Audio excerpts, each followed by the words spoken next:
Hello বন্ধুরা, আজকে তোমাদের সঙ্গে শেয়ার করব আমার কজোড় শাখা বাঁধা আর কজোড় পলা বাঁধা। 3 জোড় শাখা বাঁধা আর 4 জোড় পলা বাঁধা। কারণ দুঃখের বিষয় হলো একটা শাখা বাঁধা আর একটা পলা বাঁধা, শাখা বাঁধার গালাগুলো সব খুলে গিয়েছে, খোঁচা লাগছে, তার জন্য স্বর্ণকারের কাছে দেওয়া আছে। আর পলাটাও তাই, পলাটার একটা পলার এই যে এই প্রদীপ একটা উঠে গেছে, এই প্রদীপ উঠে গেছে, একটা একটা করে বসানো ছিল, উঠে গেছে, তাই স্বর্ণকারের কাছে দেওয়া আছে। যেদিন নিয়ে আসবো সেদিন তোমাদের সঙ্গে শেয়ার করব।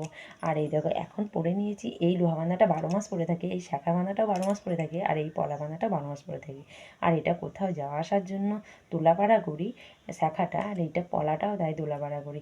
আর এই সোনার চুড়ি দুটোও তাই কোথাও যাওয়া আসা করি তখনই পরি। আর এই পলাটা হচ্ছে আমার সর্বপ্রথম বানানো।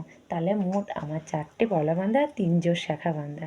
বুঝলা বন্ধুরা? কেমন হয়েছে প্লিজ একটু কমেন্টে জানিও।